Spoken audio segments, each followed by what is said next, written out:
Time keeps on leaving and we keep on moving. When do we pass on our wisdom to the youth? My veteran story, lost arts discussions, fireside chats with a bourbon or two. It's time to hear the stories by our military veterans. Get yourself ready. It's the Lost Arts Podcast. The Lost Arts with Andrew Cox. Hello, my friends, and welcome back to the Lost Art Podcast. That podcast has given a voice to our veterans. Today, I'm excited. We have Master Gunnery Sergeant retired Ramon Villa with us, and he's going to be telling us a little bit about his story. So it's going to be an excellent story. But before we get into it, I just want to throw this out there. If you want to become the Lost Arts patron, go to the website. You'll find the patron link. Go ahead and click on that. That's a reoccurring monthly donation. If you don't want to do a reoccurring monthly donation, you can scroll down. There is a place to do a one-time donation. Just click on that link and it'll take you there and you'll be able to do that one-time donation. If you want to be a guest on the podcast, email me at thelostartwithandrewcox@gmail.com. I make it pretty simple. thelostartwithandrewcox@gmail.com. I'm looking for anybody that wants to tell their veteran story. Get on here and just entertain us and show us what you've been through, all those lessons learned, those types of things.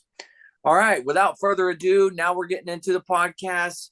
Master Gunnery Sergeant retired Ramon Villa. Ramon, how you doing today?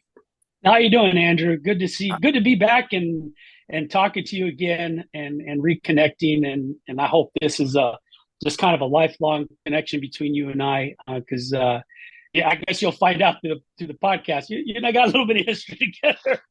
Just a little bit. That's right. Yeah, just a little bit. Yeah. So let's just go ahead and jump into it. Let's start at the beginning. Like, where did you grow up? How was that? And then what drew you to the military and specifically the Marine Corps? Oh, wow. I'm going to go that far back, huh? Yeah, we're going to take it way back. Well, okay. Well, I was actually born and raised in Las Cruces, New Mexico, which is about, I would say nowadays, it's about 20 minutes just west of El Paso, Texas. But Las Cruces, New Mexico, home of Hatch good Mexican food, Hatch chili and everything like that. So that's kind of where I grew up. So grew up in a little subdivision called Mesa Development, and my dad bought the property when he was a teenager, and went into the Marine Corps later on. But there was we come a long way because he had a 40-foot trailer there after he got back from Vietnam, and mom and dad moved on this property out in the really, now it's not in the middle of nowhere, but back then it was out in the middle of nowhere. And I always we'll get to it later, but when I do some singing out in town and stuff like that acoustically, I always attribute one song called Red Dirt Road, because the first lines of the song are, I was raised off of Route 3, out back where the blacktop ends. Well, literally the route I lived off of was rural Route 3, and there was one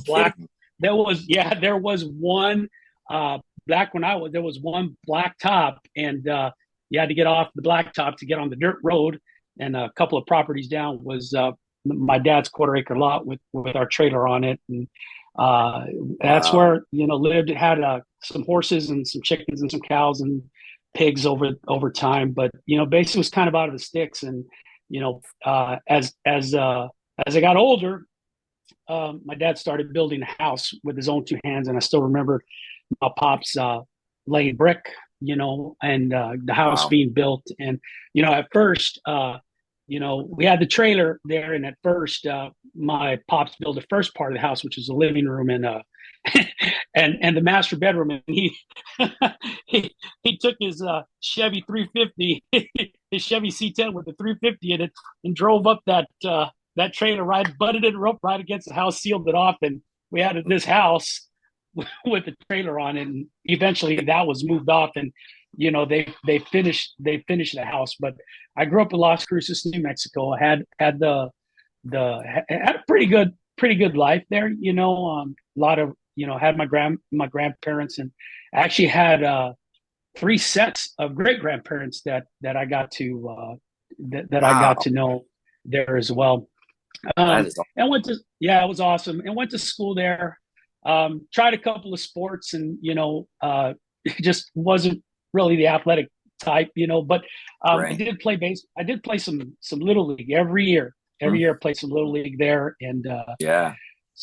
but I got into music. I was sixth grade, and got a sixth grade, and just junior high school band came to the elementary school, and I heard some trumpet players, and I was like, man, that's what I want to do. So that's Yeah. kind of where picked up trumpet there, and started playing. Um, so before I get to the Marine Corps part, and where I enlisted later on, but I played in high school bands and stuff like that, in middle school and stuff, and I actually got something you probably don't know. I actually, I was probably in seventh and eighth grade. Uh-huh. Somebody met me, or I forget how my contact was, but I was like an eighth grader, and I was the trumpet player playing in the Tex-Mex band. You Oh, know, no kidding. yeah, I was doing some Tex-Mex stuff, played a couple of gigs, and you know, my dad was a juvenile probation officer at the time. Okay. So playing Tex-Mex band and having a dad as the chief JPO, it just kind of didn't work out. And he just said, "Son, this you're not going to be doing this right now." So I yeah, like it. it just wasn't the thing. The band was, I played a couple of festivals, there locally in town, and in the parks, and then some in a historic place called Mesilla. Mm, There, and it just didn't work out. They started trying to gig out and expand the place, mhm. so loading up a seventh, eighth grader in a van with a bunch of grown adults playing, the playing the bars and stuff like that, Right. with what they were doing at the time, some libations. Yeah, I see, with some Mm-hmm. libations there, Mm-hmm. and and a peculiar odor in the air. Yeah. Just Yeah. wasn't. Yeah, Dad said, "Yeah, you ain't doing this." So, but when I was a senior in high school, um, my family picked up, and we moved to Phoenix. Okay. I spent a number of summers, working in New Mexico, and while I was in Phoenix, working with a landscaping and dirt hauling company that my uncles owned, called Okay. the Nevadis brothers. It was my uncle Pete and Uncle Ralph. Shout out to Uncle Ralph. He's still around here. Hopefully he listens to the podcast. Nice. But those were some summers, some hard working summers that I had, driving tractors and managing and greasing loaders. So basically, I was a grease monkey for a Mm-hmm. while. Yeah. That was kind of like my summer job that I was doing, and while I was living in New Mexico. But then when I moved to Phoenix, I would go back down in the summers and work with my uncles, with their dirt hauling company. So Right. and would stay with my grandmother and work the summers there. But I moved to Phoenix, went to a high school there in the Phoenix area. We actually lived in Glendale, uh, Okay. which is and some of us that are listening, know exactly where that's at in relationship to Phoenix. Basically, a Mm, suburb back then.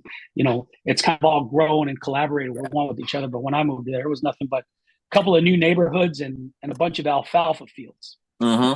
So now we tag into the Marine Corps, and I guess I was a lucky young man, because I didn't know really what I was going to do. I really didn't know what I wanted to do. I thought, maybe I was going to go to college right after high school, and literally Right. I was walking down the hallway, and some recruiter came up to me and said, "Hey, how's it going there?" I was like, "Hey, how you doing?" He's like, everybody can see where this is going on. Yeah. He was Yeah. like, "You ever think about being a Marine?" And I was like, "Well, who has it?" From there, it was like hook, line, and sinker. He found out Yeah. I was in the band, and he just kept working me, working me, working me. I ended up auditioning As a matter of fact, Master Gunnery Sergeant retired. He's still around. Chris DeBow No kidding. auditioned. Yeah, Chris Wow. DeBow auditioned me. So the story behind that little peculiar thing was that back then they didn't have what they call, I don't know if they still call them musician technical assistants. I don't know if they They still do. call them that today, but basically nowadays they have these recruiter, technical assistants, go around and they recruit throughout the nation. Well, back then they had one tour of leadership that went around the nation doing their one-time tour. But they had already had that. But because I was the only potential, I would say the only one in 7 years out of the Phoenix area that Right. probably had the potential to make it, they flew Chris DeVal directly out to Phoenix to audition me. And he'll remember that because he just got done with the tour and then he had to fly back out to Phoenix to audition me. So, I made it. Thanks, Chris. He's still out there. Just Chris, just a Marines Marine, and still is a Marines Marine. Yeah, man, I owe a lot to him.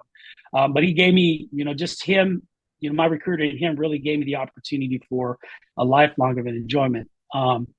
And just opportunity. The interesting thing is I actually had a waiver to come in the Marine Corps. Okay. Now I was denied actually 3 times to come in because I had flat feet. My ankles wouldn't rotate. So put in the medical waiver, denied. Put in the medical waiver again, denied. Finally, the recruiter put it in one more time and said, "Hey, this is a 3rd time, last chance." And the Navy medicine said no. Marine Corps came back and said, "Well, he's in the band. He's not going to be doing any kind of prolonged standing. He's probably not going to be doing any marching in any rocky terrain or any kind of gravel and unstable ground. So, he's going to be okay. It's fine." So, boom, October 1990, I was off to MCRD San Diego to stand on those yellow footprints. So that's kind of how I got in the Marine Corps. Yeah. Interesting enough is rewind. In '69, my dad was at MCRD San Diego too. So we were both kind of in the same boat. Didn't know what we were going to do. We joined the Marine Corps, and so did I.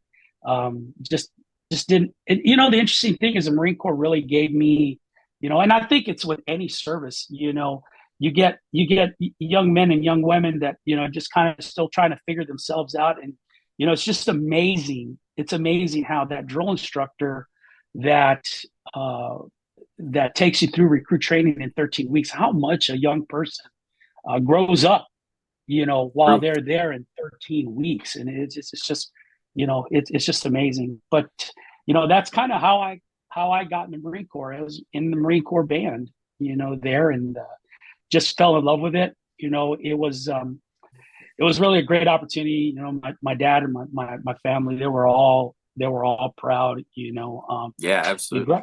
Yeah. And I graduated actually. God, it's amazing how you still remember this. December 28th, 1990 is when I walked across that parade deck back then. And, as a Marine, my dad was very, very proud of it. Yeah. So anyhow, so that's kind of where I started, how I got in the Marine Corps. Yeah, take us to boot camp then. So what were the parts that you remember the most about boot camp? Wow. Man, it's amazing how you still remember. Still remember my drill instructor names, all 4 of them.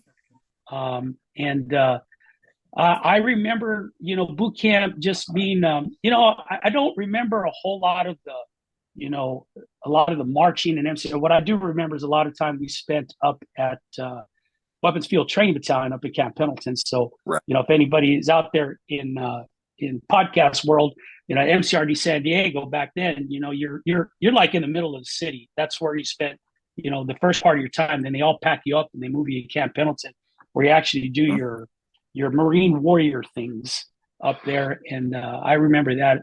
I think the one thing that I do remember in boot camp was all the weight I lost. Oh, really? I was a diet. I was a diet. I was a diet.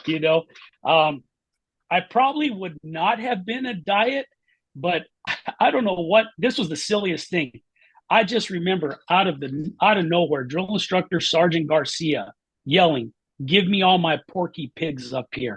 And I and I don't know what caused me, but I ran to the front.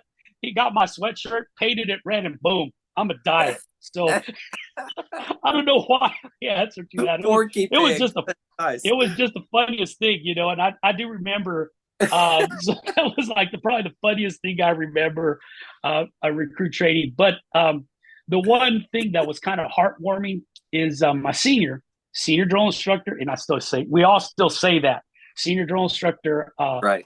Sergeant Linnaberry was his name. Oh, Sergeant okay. Linnaberry was his name, and he was a cook. Sergeant Linnaberry, final day, we graduated in our dress blues, and I walked up to him, of course, we're all still recruits back then because there was no crucible. Right. So it was still sir, so request permission to see him. And, and I asked him if everything was right on my dress blues, and he adjusted my white belt and buckle just a little bit. And he just patted me on the shoulder and just gave me this look like, I'm proud of you, son, and that was kind of neat, to have that, and Right. Yeah. but boot camp, it was for me, a lot of people remembered, oh, it was so hard. Well, yeah, it was hard, but there was so much going on, so much thrown at you, so much physical Mm-hmm. stuff thrown at you, so much discipline, so much knowledge that a lot of it was kind of just the being there was kind of a blur, but the things I took away from recruit training as a recruit were lifelong. Yeah. Man, Absolutely. and when I went back, to MCRD as one of my tours as a musician, and then later as a drill instructor, the one thing I did remember was the smell, not recruit smell, not recruit smell, but they have this I think it's like a eucalyptus or it's like a California sage. There's just this. I mean, it's like when you go back and you reminisce and you're taken to the sights and the smells and everything. I Right. do remember waking up every morning. You probably, I mean, you were Oh, yeah. there too. I know. There was this minty smell in the Mm-hmm. air, and with the airplane starting to rev up and starting the normal operations of the San Diego International Airport starting to happen during the day. Right. But man, I can still smell that.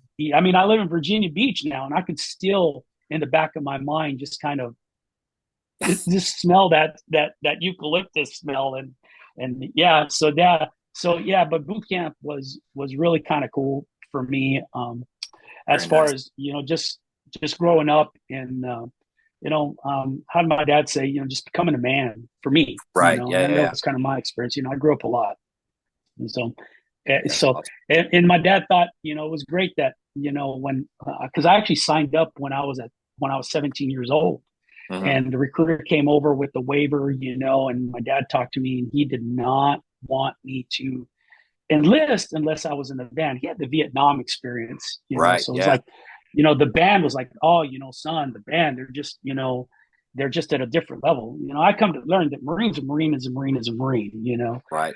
Mm-hmm. But well, I looked at him we looked at each other, and he was like, "You're going to join anyhow, whether I sign this or not." And I says, "Yeah." And he says, "Well, hell, I guess I better just sign this right now and just get it over with." So he signed the waiver, and poof, I'm in the Yeah. program. I'm in the delayed entry program. So yeah. Very So that's good. where that's how that from yellow footprints to the parade deck, was for me. Yeah. Yeah. So with your dad being Vietnam era, did he tell you stories and things of that nature before you joined? Like, how much did he talk about it as you were growing up? And then after you joined and signed up and everything, how much did he talk about it after? Man, I have so many fond memories of my family, but especially my dad. Yeah. So when I was a young boy, and probably as young as I can remember, my dad knew one lullaby, and that Okay. was a Marines hymn. Mm, He used to sing it to me as a lullaby, yeah. or we'd be driving, and I'd never forget his old 1972 C10 with the 350 engine, and he would just be whistling the hymn, Yeah. in the truck, and he was already out in Vietnam, but he never really talked about it until I was in the Corps, and really didn't. and would just talk a lot about, recruit training and his time in recruit training and the things that the Marine Corps did for him. Because my dad was very, he wasn't a very, he wasn't, they were not well to do. So the first time my dad entered in the Marine Corps, my dad grew up in a small trailer. Now, if y'all put it to perspective, remember the old Walt Disney Steamboat Willie, the little round trailer? Yeah. That Steamboat Willie, my dad grew up in one of those. That's where he lived for 18 years, and he slept on a couch, and that's all they could afford. So the first time my dad had a bed was the first night he slept in recruit training. The first time he couldn't reach the ceiling and touch the ceiling was the squad bay he lived in. And the first suit he owned was his service alphas that he graduated in. So it was a super it was a big thing for him. And he did go to Vietnam. He was with 1st Marine Division, Vietnam. He was with Supply Company. Okay. So funny thing is, right there, I don't know if it's still there today, but the band is located there on Camp Margarita.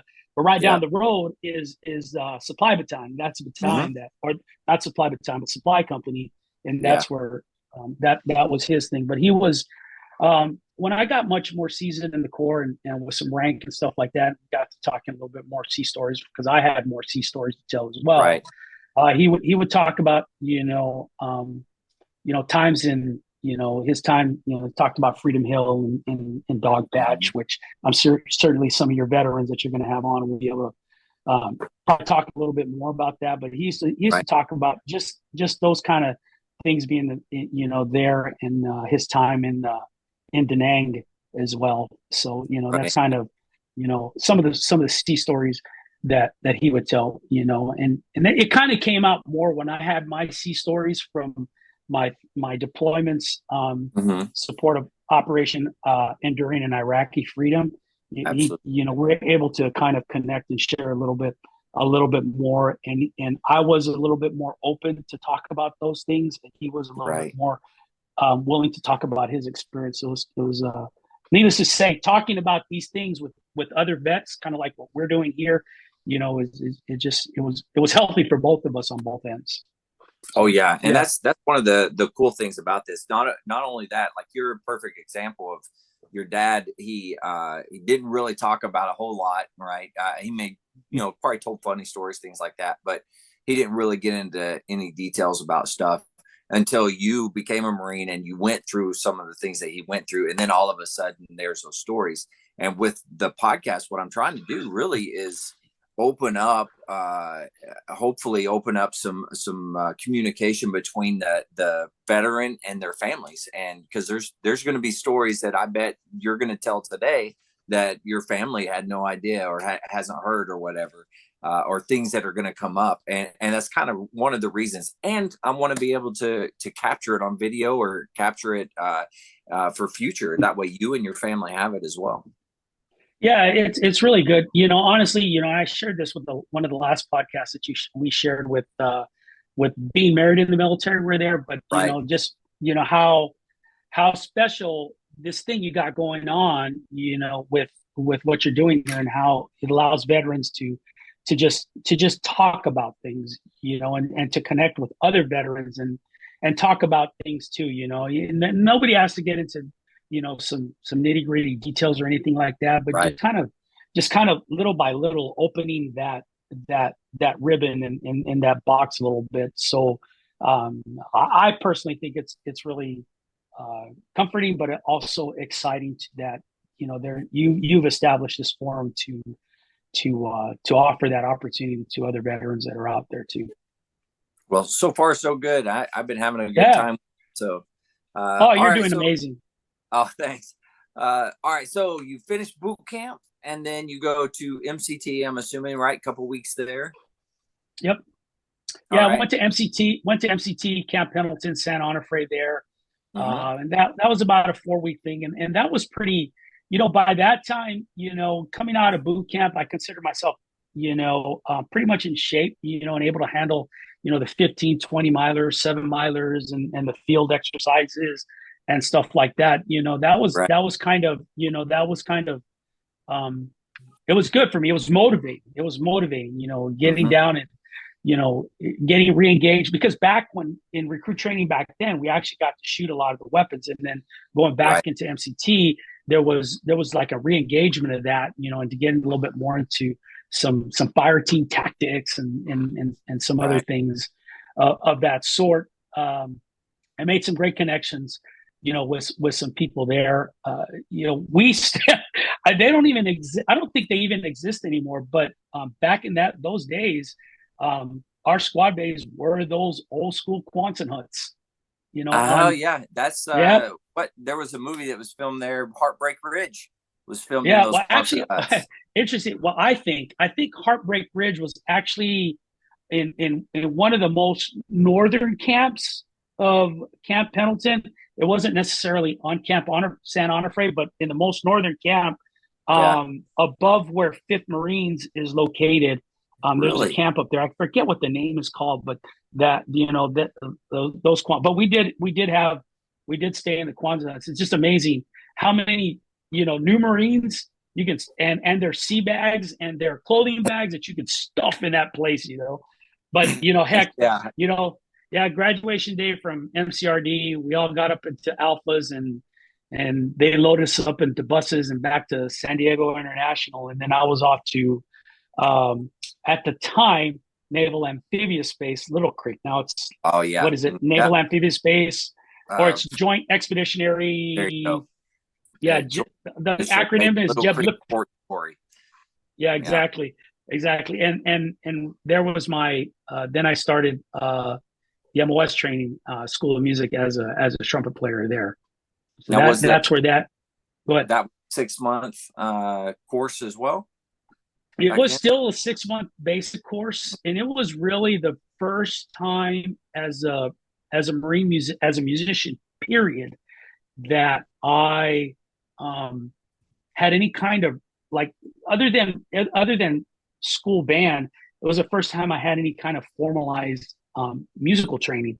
Oh wow. We just Yeah, I came with a family with very little means, so any private lessons that I would take were pretty much freebies, or Hmm. I would just, I came from a family. If you wanted something, you worked hard enough to get it. So it was just a matter of practice, practice, practice, practice, practice. Right. But to go to the School of Music and to learn the theory, to learn to sit and with a private instructor, Hmm. was really helpful. One of the most biggest influences, not necessarily the School of Music, but when I was a younger lad, was a piano accompanist that I had. Her name was Jerry Brink. But and Okay. and she was a piano player in church, and I played in church. And as you know, a lot of musicians, where do we get started? We get started playing in church. So I played Right. in church. Jerry gave me some.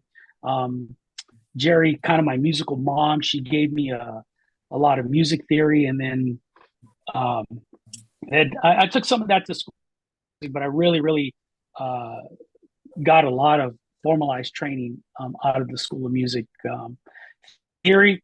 A lot of people would know him that are on this podcast that listen. Uh, Petty officer at the time, Uh-huh. Doug Forziati. Oh, Yep, okay. Doug Yeah. Forziati. Yep, Doug Forziati was there. Matt Farquhar was in the advanced courses, I believe, but then later became staff. Andy Amdahl was Oh the wow. at the OIC at the time, and Hmm. Master Sergeant Finlater was Yeah, the I've heard staff of NCOIC at the time. Yeah, you've heard of the name. Yeah, Master him. Hmm. Finlater was a staff NCOIC at the time. So that was kind of the regime back there. Once I graduated School of Music, it was off to Quantico, Virginia. For that Quantico. was my Okay. first tour. Yeah, Quantico was my first tour. So I Oh spent a wow. couple of years. Yeah, I spent a couple of years there, and then went off and that was a really good experience. There was What? a lot of weekends, and I got a lot of training there, not only as uh, I would say there was a lot of gigging and a lot of things, a lot of working there. Yeah. But that February, when there's that lull in the Hmm. commitment season, the whole band went to the rifle range, and the whole band went to do their field training. So I got a lot of field training, experience doing that kind of stuff. But we incorporated that with the rifle range and stuff, and Yeah. spent 2 years there, and it was off to Okinawa once that happened. Okay. I did And 2 tours. Go ahead. sorry, who were some of the individuals kind of that you remember there that kind of maybe that impacted your career while you were at Quantico there? There was some, it was being a Lance Corporal, Yeah. you know, I tell this, to a lot of new Marines when you go to your first duty station, as a Lance Corporal, as an E3, it's not all peaches and cream, and definitely it was not peaches and cream for me. God, man, some of the names when the leadership I was there was Chief Warrant Officer Brandon Richardson, Okay. Master Gunnery Sergeant Sunt was Hmm. there, and then oh boy, I'm gonna bring back a name. Master Sergeant Stephen Pooter was there as No well. kidding. Stephen Pooter Okay. was the drum major at the time, and these were all kind of Vietnam vet guys, and even Yeah. Stephen Pooter, I believe he was in a more of in a combat arms Uh-huh. kind of MOS and a kind of job specialty, and then moved into the band field is Okay. the story that I was told. But yeah, that was kind of the leadership. My section leader at the time was was a man by the name of Staff Sergeant Louis Arcee. Louis Arcee. No Louis kidding. Arcee, Master Gunnery Sergeant, retired Yeah. Louis Arcee. Yeah, yep, Okay. yep, yep. Master Gunnery Sergeant Louis Arcee. But it was kind of a good experience. It was a lot of playing, and it was a lot of Marine Corps ceremonial kind of stuff. We were one of the last units in the Marine Corps that still had duty buglers 365 going No. to the flagpole in plain colors. Yeah, with Officer of the Days at Lejeune Hall. Uh-huh. And I was one of those. It Wow. was rain, sleet, or snow. Didn't matter the weather. You're out there playing colors. I think after a while they said if it was 32 degrees or below, then the OOD could go out by himself and just do the whistle. But Yeah. man, if it was 40 degrees and raining, You he were was there. out there more. It was morning. It was a duty. It Yeah. was the duty. It was duty back in the day. Yeah. So yeah, that was kind of, I thought I was going to be like, everybody said you're going to be subbing for the president's own, and when the president's own can't do a commitment, they're going to call Quantico, and I don't know if that's Yeah. how it is now. Maybe it is, maybe it isn't, maybe it was at one time, but during that time, it really wasn't. I mean, it was a lot of small town. It was a lot of small town parades, Uh, concerts in the park, and but it was the days of starched camis and spit shine boots and yeah. Those were formations every morning with someone looking at you, and before yeah. you went out doing a commitment, that drum major would step inside the band formation and inspect your uniform. So That's right. you talk about the lost art, that's kind of the spit shine Yeah. boots and the brass. I mean, I was so excited when I discovered anodized brass. Are you kidding Oh, I me? know, right? Windex will do the job.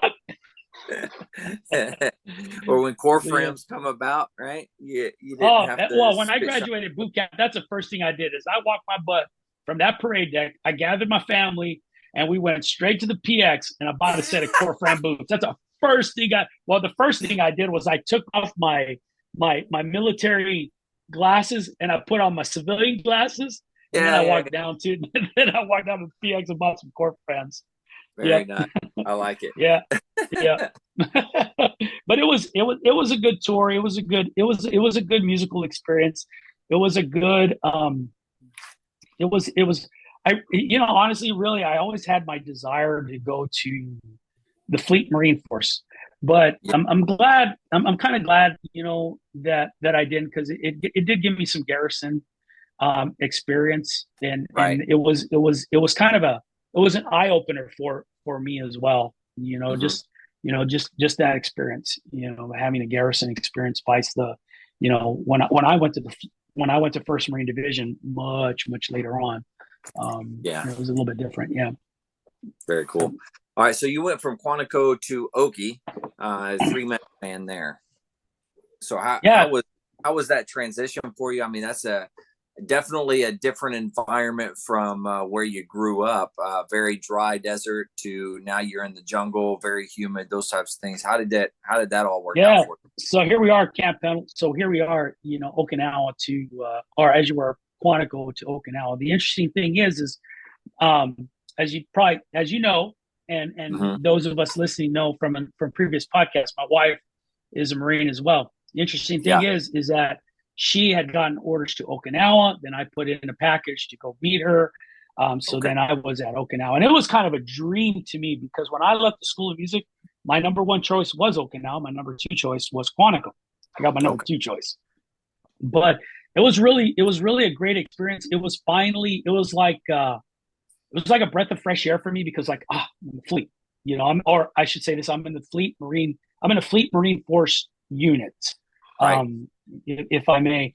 And it was still, a situation where it was still the spit shine and the polish and everything, but to go to a building 212 in Okinawa, next to 12 Marines, going to Yeah. the band hall was a condemned infirmary Yeah. back in the Yeah. Yeah. day, Yeah. and it was good. And I thought Okinawa was a great tour because we had no one else. We had each other as a unit. So Yeah. you'd work all day, and then it was like, okay, let's hit the commissary and bring something back to the band hall, and we'll throw some cows on the grill. We'll barbecue Yeah. a little bit and we'll camaraderie. So that Well, to was put that some was really good. put that in perspective for everyone is the band hall was downstairs of the building, right? 2-story building. The band hall portion was downstairs. Then you had upstairs was your living quarters. So when Yeah, you say that you were there with everyone and you were there pretty much all day with everyone, you go to the PX, whatever, you come back and you're grilling together. I mean, that was your space, you yeah, know? that was really the space. Now, when I got there, the band had just moved into some new barracks, just like a stone's throw away. Okay. So the band was no longer living on the top side. Um, Okay. Okay. but they were living. Me, since I had an active duty spouse there, we actually lived out in the economy.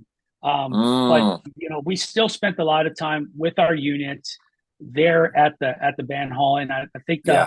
um, and it was a really good experience. One couple of just I mean it just having it just goes as Marines get along and have a good time with other Marines, no Uh, matter what. You can put everything aside and, you're scarlet and gold all the way through. You throw some mhm. dogs and some burgers on the grill and boom, you got a celebration, in Yeah. any particular day.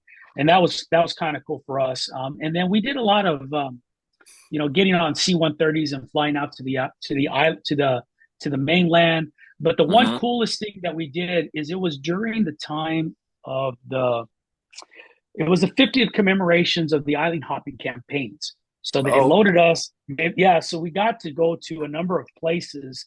We went to, of course, Okinawa. We went mhm. to Saipan. The band went Nice. to Iwo.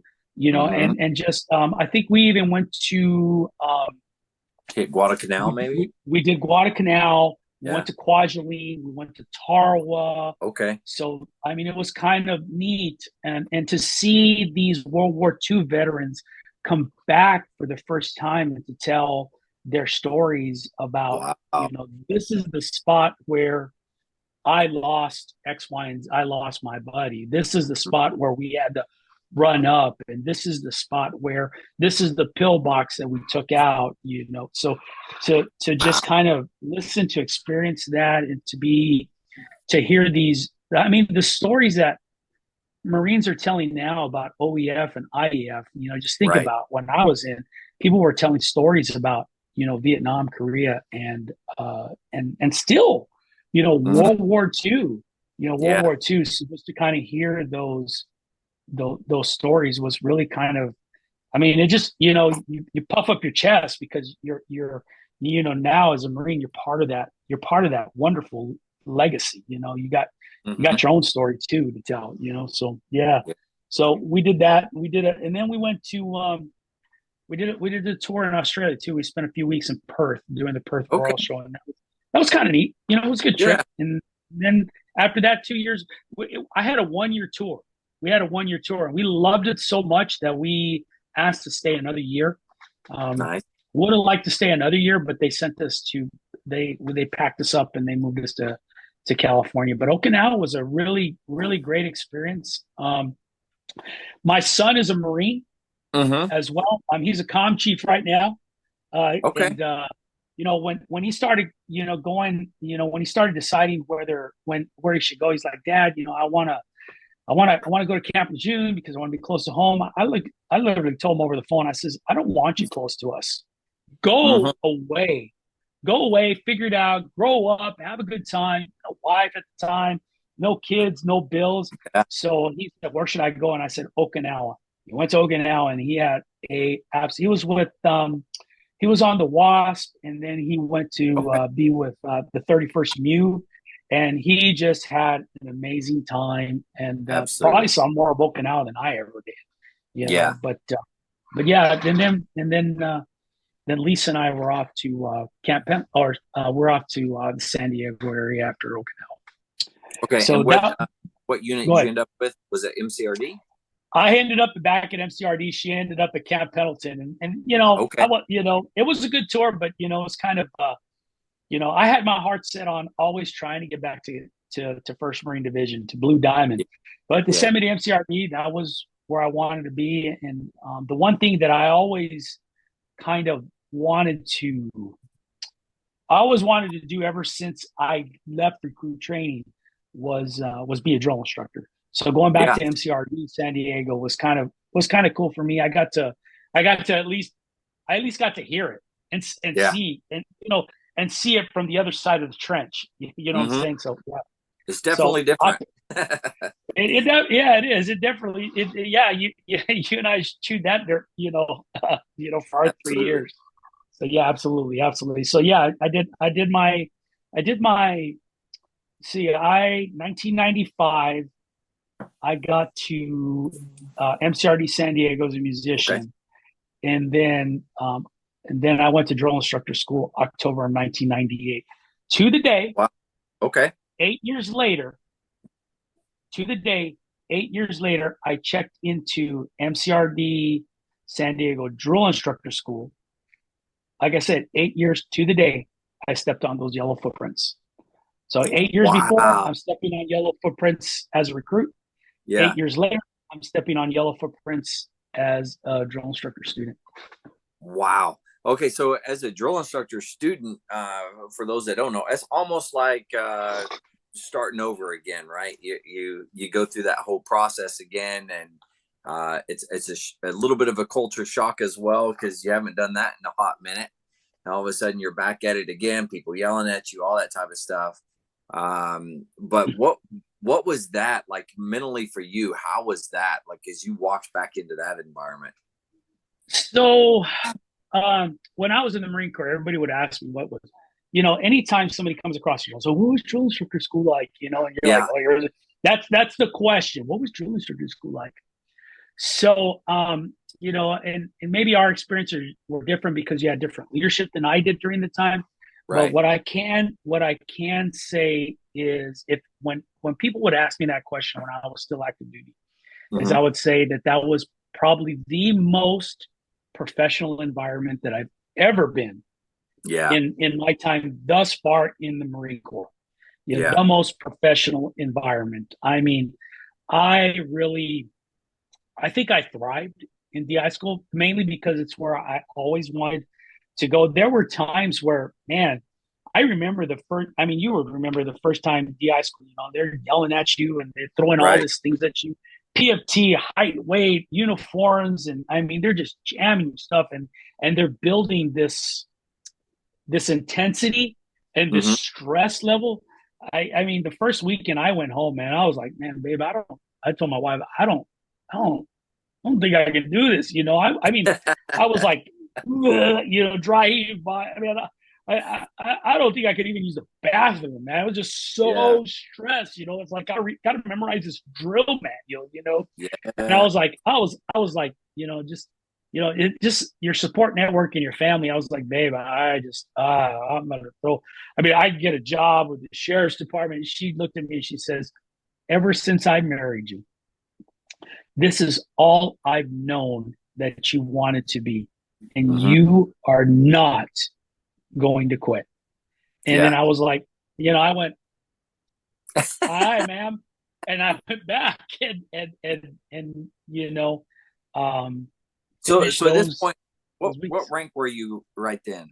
Were you a sergeant still, or Yeah, I was a sergeant. okay, I you was a were a sergeant? sergeant. I went to DI school as a sergeant. Went to DI school as a sergeant.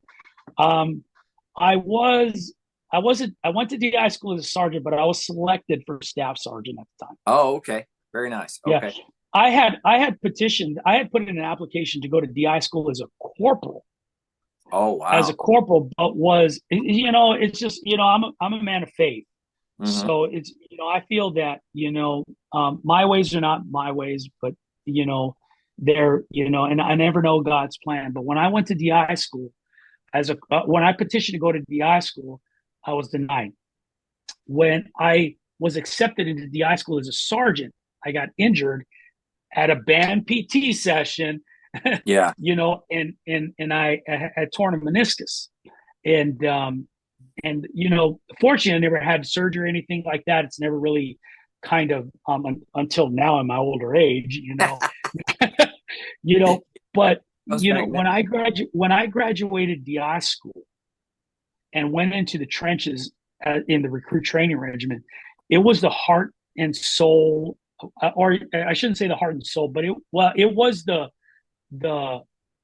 the nucleus of recruit training, the culminating event of recruit training, and Right. everything geared towards core values, honor, courage, commitment. Everything revolved, all the training, everything you did revolved around that. So if you think about this, you know, as and I never was on any kind of like religious mission and everything like that, but I believe that if I could influence at least 1% of the Marine Corps, Yeah. young men, to help them to live their lives with honor and courage and commitment, I did my job. So if you think about it, as a corporal, no core value. Well, no, there was always core values kind of mingled Right. in somehow, but not as kind of in your, not as a culminating event. So Right. corporal can't go. Sergeant, I can go. Get hurt, get Hmm. delayed, then now I'm in at the meat of core values training. You know, Yeah. I mean, and at that time there That was was at the no. beginning, right? That was at the It was beginning kind of at of the. It what was the. kind of at the. So you had General Krulak's, you know, uh, implementation of core Hmm. values in the Crucible, and then I Right. was just right in the middle of core values. All Got. this. The Crucible was a culminating event. There was Yeah. no MIC-MAP yet. There was no Hmm. MIC-MAP yet. We're still There's line doing. training time. We're still doing line training. Yeah, we're still doing Yeah. line training. So there was kind of no MIC-MAP yet. And then and we'll talk more about DI duty, but then when Yeah. I left my last, my last Reaper hike that I did with the battalion Hmm. was the last time that battalion did the Reaper hike as the core values that they got their Eagle Globe and anchors on top of the hill. Really? So you figure, and like I said, I feel like I'm a man of faith, but if you figure, no, can't go as a corporal. Yes, you can go as a sergeant, but now you get hurt. So now we're going to put you in here. And then when it ends, you're leaving, Yeah. or not when it ends, but, I'm being kind of careful here. But when it kind of like, the Eagle Globe and Anchor ceremony is no longer on the hill was Hmm. my kind of my last Crucible event to hike on. And Wow. then, yeah, so it was kind of, DI duty was very, it was very instrumental in my life. And actually, I had a good I had a good experience, not only with the drill instructors that I have. A Uh-huh. lot of people don't have the same experience as I had, but I feel that during DI duty, even my family, we all became closer because the Yeah. times that we favored and we took advantage of the times that I was Mhm. off. I mean, Yeah. I said this before, a whole if you got a half a day off, it Hmm. felt like a whole weekend. If you got a day off, it felt like a whole week. And Yeah. man, if you got 2 days off, that was like it felt like a whole month, Yeah. so, and, I've always had a supporting, family, uh, family network, Yeah. to help guide, and to provide me that encouragement and be supportive Yeah. of what I was doing, so yeah. Well, I will tell you, in my opinion, I'm a religious guy as well, but uh, when you say that, like, you applied as a corporal, okay, no, you were denied for that. You applied as a sergeant, you get injured, whatever. In my opinion, you look at everything that happens. God puts you where you need to be, and at the right times for you. And that's kind of how it worked out with my career, and it sounds like same thing type of thing with you. Because you were successful in it, and you did everything that you needed to do, and I think God put you where you needed to be at the right time. So Yeah, it really wasn't. It really, as much as I wanted to go as a corporal, mhm. because if I went as a corporal, I'd get promoted to sergeant, Yeah. you know. But that wasn't his mission for me. Hmm. That wasn't his vision for me. So I went Yeah. as a sergeant and a staff select, and even that wasn't his, because I was already selected as a bandsman. Hmm. His mission was to place me. I felt, to place me in a position where I could train. I mean, it's all making Marines, but being Yeah. part, and we would all know this, but being part of making that Marine is Mhm. not only the warrior on the battlefield with those warrior ethos, but the warrior that is outside of the battlefield. That Right. that I mean, the Marines Marines are, in my time and even today, Marines are the modern day knights. Yeah. Are the modern day knights that will, that in my opinion, that act in, that believe in those chivalrous qualities, Hmm. and that were guided by, that honor, courage, and commitment. And even in my retired days, everything I do falls back on that. Yeah. Being an honorable human being, being committed to the work that you have in your family, Hmm. and having the courage to do what is right for the right reasons, even when no one is watching. Yeah. Yeah. So That's yeah, really so well. but yeah, I got to tell you, in my humble opinion, I think God put you in the perfect place at the perfect time, uh, because it was for me. And that's when we met. Was when you were a drill instructor, I was a recruit, and I think that, and I mean, look, years and years later, we're still talking. I mean, that's a testament right there. so there are several victories that I feel that I have had, that come from that time that I was a drill instructor. Yeah. There are several victories. One of them is the camaraderie and the people that I've come in contact with Hmm. Bravo Company and with First Battalion and Class 1-98. Yeah. That is there. But there is now and I'm not going to take credit for it. I'm not going to take credit for it, but I think my prayers were answered when I have a recruit that was my guide. Hmm. And I was a third hat at the time, or I was the stress hat, as they call them, Yeah. the Yeah. Yeah. stress drill instructor that went up, that came in as a school teacher, came to recruit training with me, Hmm. served in a band with me, Yeah. later goes back to school teaching, um, and joins an artillery unit in Colorado. Mm-hmm. Then later becomes a Navy chaplain. Nice. David Paz is his name. Okay. Okay, and we still communicate with each other. As a matter of fact, David performed the nuptials for my daughter's ceremony. So Oh, figure no kidding. my Wow. recruit is performing the nuptials for my daughters. So Yeah. it's that connection that the Marine connection. But then Yeah. also the other victory I have, to be honest with you, is a recruit I met in recruit training that later served with me at Camp Pendleton as a drum major. Later to take my former position as a senior enlisted advisor at the School of Music, and is now doing this thing. These two Marines, David Paz and you, Andrew, have Yeah. have have have you're part of this piece of my story, this piece of my world, this piece of my history that have become servant leaders in their in their lives. And what Right. you're doing here, what David's doing here, is just exceptional. You keep doing what you're doing, brother. We love Awesome. you Well, for it, thank man. you. We I love you appreciate for it.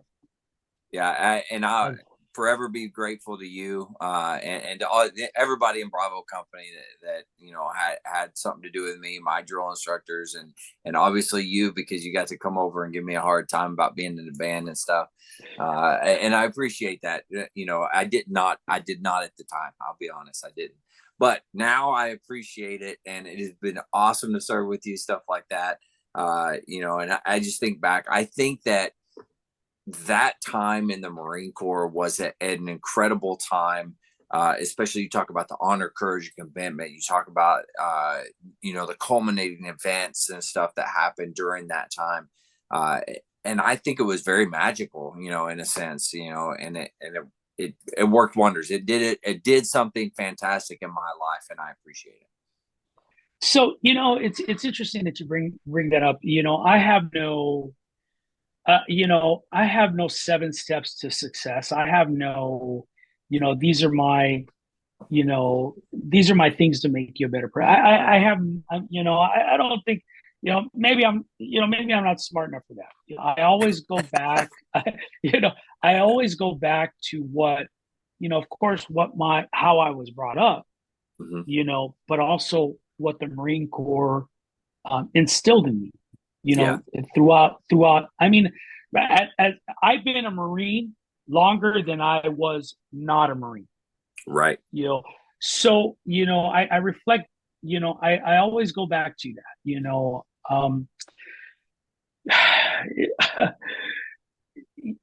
It's just, I'm struggling for words right here, because you cannot put words to it, Yeah. in my opinion, what it is like. I have a daughter that joined the Army Mm-hmm. after she graduated high school, and she was so grown up and so proud of being part of a Marine family. You're like, she would even go down to the barracks of her Army, when they would muster, or when they would have accountability at night for, the students in her school or her unit. She would Yeah. go down in a Marine Corps PT shirt. So Oh, really? Marine, yeah, she'd go down in the Marine Corps PT shirt. I don't know what the back said, but it was like, one mind, it was like one mind, one weapon, or something like Yeah. that. One mind in it.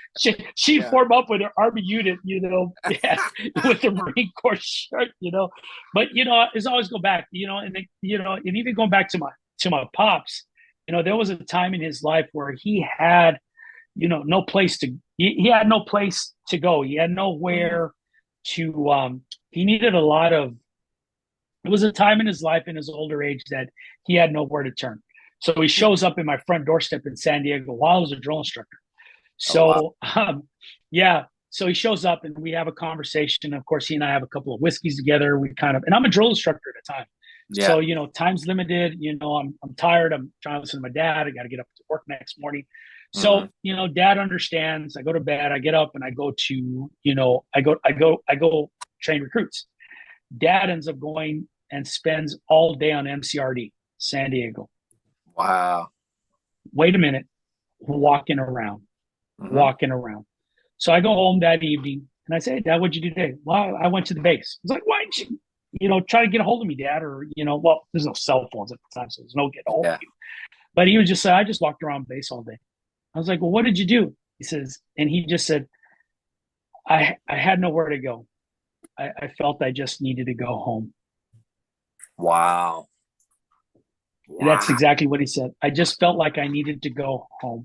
But that goes back to him. He needed to come back to his roots where he felt that his transition was his transition occurred, and he had to go back to his roots, with that.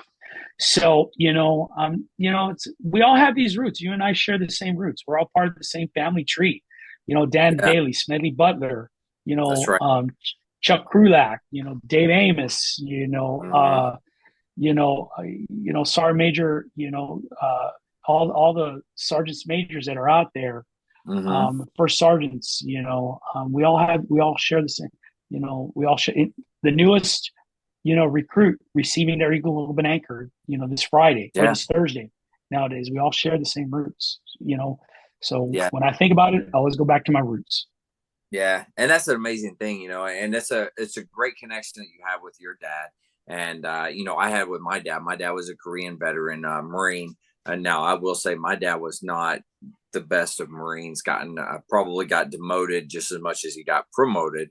But uh, but anyways, it turned out to be a fantastic individual. He ended up being a pastor eventually. I was a pastor's kid, but uh, and having that camaraderie, having that is just one incredible thing. And you just saying that your dad had to go back home to where it began, that's impactful, and it's absolutely incredible.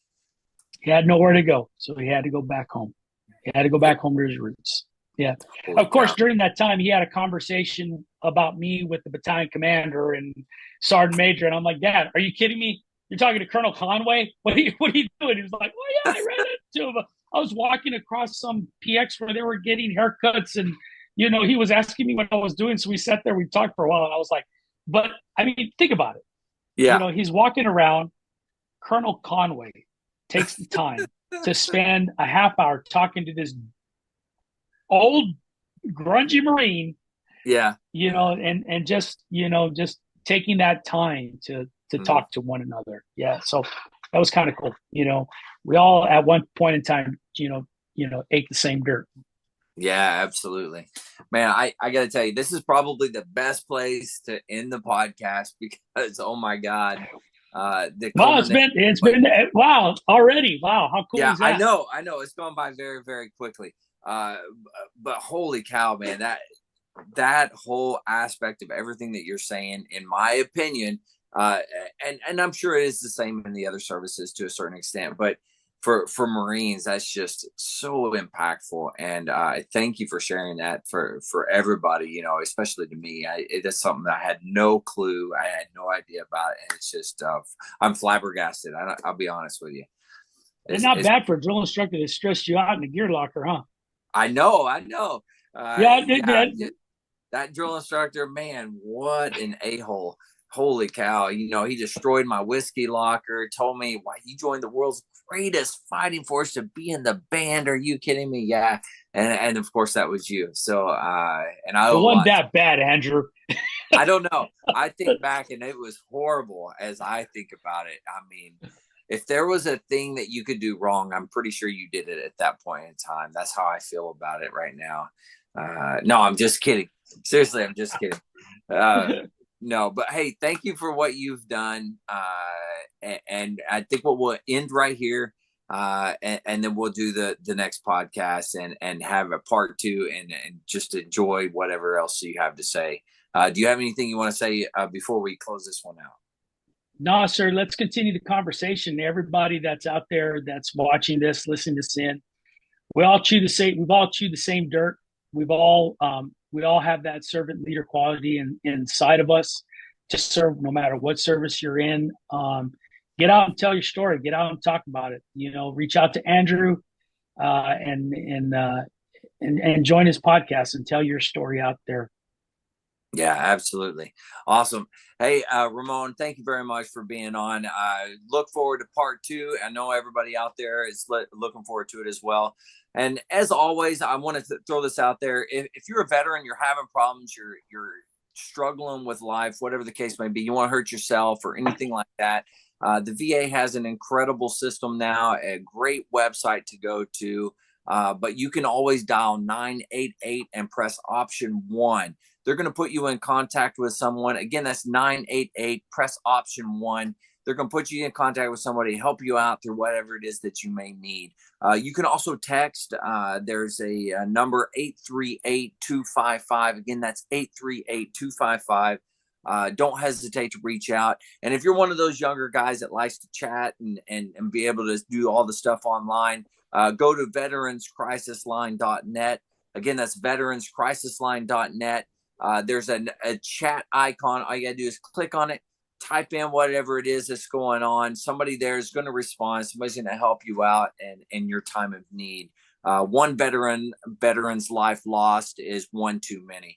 So please, please, please reach out for help. I'm there for you. I know that Ramon is there for you. All the other veterans, you matter to us. So please do what is best for you and what is best for everybody. Reach out for some help. All right. With that, everyone, thank you for tuning in today. Thanks to Ramon. It's been an awesome chat, and I know you're going to love the next one that comes up as he continues his veteran story. Stay motivated. Change your side.